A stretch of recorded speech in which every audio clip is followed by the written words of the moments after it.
झूठ की बुनियाद पे खड़ा अगर सत्ता का महल आपको देखना हो तो आप उत्तर प्रदेश की तरफ रुख कीजिए। यहां उत्तर प्रदेश में बैठे सत्ताधीश कहते हैं कि यहां राम राज्य चल रहा है। अगर आप राम राज्य की बात करेंगे तो आपको रामायण की तरफ जाना पड़ेगा। अगर आप वाल्मीकि का रामायण अगर देखेंगे तो वहां भी केवट की बात किए बिना राम राज्य बड़ा अधूरा होता है। अगर आप रामचरितमानस भी अगर पढ़ेंगे तो वहां भी अगर केवट की चर्चा न हो तो वह रामायण वहां भी अधूरा छूट जाता है। और अगर आप राम राज्य की बात करेंगे तो अगर यहां केवट की बात न करें तो यहां भी जो है राम राज्य अधूरा रह जाता है। केवट जो होता है वह भी राम की नैया को पार लगा करके उनको पार उतारने का काम किया था। अगर वह केवट का वर्णन करना अगर आप बंद कर दे, केवट का वर्णन अगर न किया जाए तो रामायण भी झूठी लगेगी, रामायण भी संपूर्ण नहीं लगेगी। आज जो योगी जी की सरकार में राम राज्य की बात कही जाती है वहां केवट का हक, केवट का अधिकार और केवट की बात कहां की जाती है। वास्तव में अगर आप राम राज्य की बात करेंगे, आप रामायण की बात करेंगे, आप जय श्री राम की बात करेंगे तो आपको केवट के बिना नैया आपकी पार होने वाली नहीं है। आज उत्तर प्रदेश के अंदर जो सरकार चल रही है इस सरकार का भी खेवनहार इस उत्तर प्रदेश का केवट समाज है।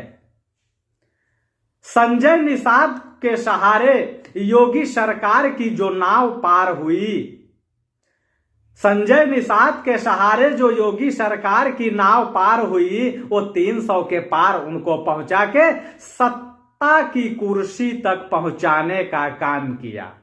यानी जो केवट है वह केवट जो है वो सत्ता की सीढ़ी लगा के योगी जी को मुख्यमंत्री की कुर्सी तक पहुंचाने का काम किया। लेकिन संजय निषाद का स्वार्थ तो सिद्ध हुआ, लेकिन उत्तर प्रदेश के अंदर रहने वाले करोड़ों केवटों का क्या हुआ इसका आज तक कहीं कुछ दिखाई नहीं दे रहा है।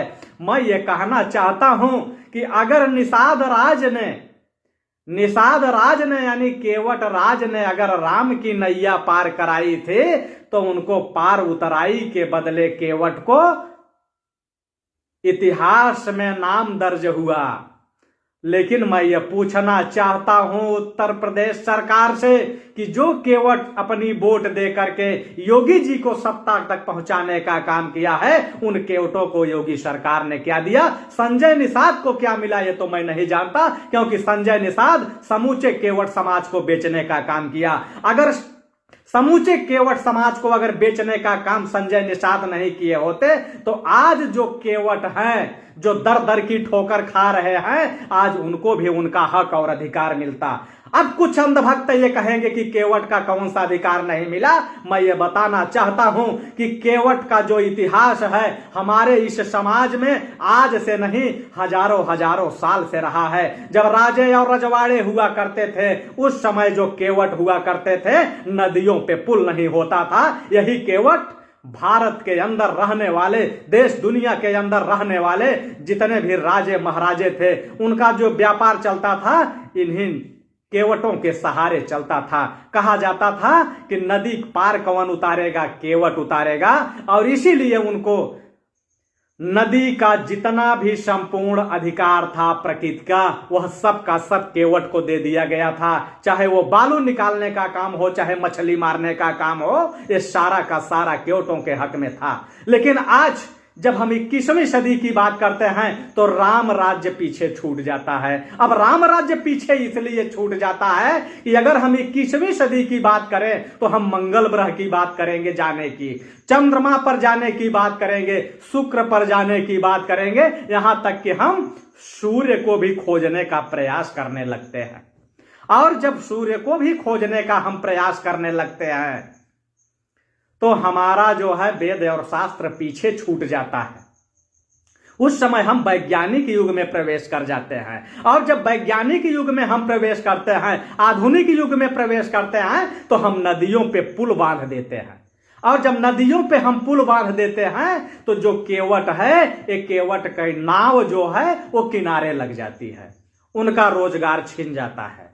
और उसके बाद ये जो सत्ता में बैठी सरकारें हैं, एक खनन के नाम पे जब बालू खनन होता है तो वहां एक मोटी रकम वसूली जाती है।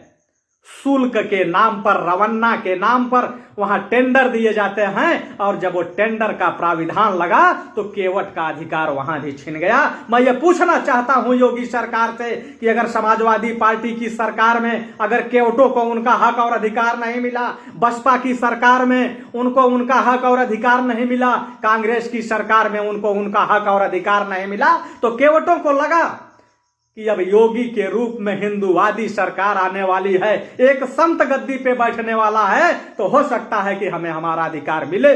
और समूचे केवट समाज ने माझी की तरह जो है, माझी तो वो ही है, अपनी पतवार लेकर इनकी नैया पार करने का काम किया, सत्ता तक पहुंचाने का काम किया, लेकिन उसका हक और अधिकार नहीं मिला। मैं ये कहना चाहता हूं कि राम राज्य तो तब होता जब योगी सरकार अगर नदी पर पुल बनाया आधुनिक युग में, तो अगर वहां टोल टैक्स वसूलने का काम जो होता है, वह टोल टैक्स वसूलने का काम, उसका जो ठेका होता है, उसका जो टेंडर होता है, एक केवट को देना चाहिए। अगर केवट को मिलता तो यह लगता कि हमें हमारा हक और अधिकार हमको मिल गया है, लेकिन एक केवट को ना मिल करके एक केवल चंद्र लोगों को मिला है, मुट्ठी भर लोगों को मिला है, जो अपने आप को यसलाहा के दम पर ताकत दिखाने का काम करते हैं, उनको दिया गया है। और खनन का काम, बालू का काम, जो कि सदियों से केवट करते आए हैं और केवटों को मिलना चाहिए, वहां भी योगी सरकार अगर राम राज्य स्थापित करना था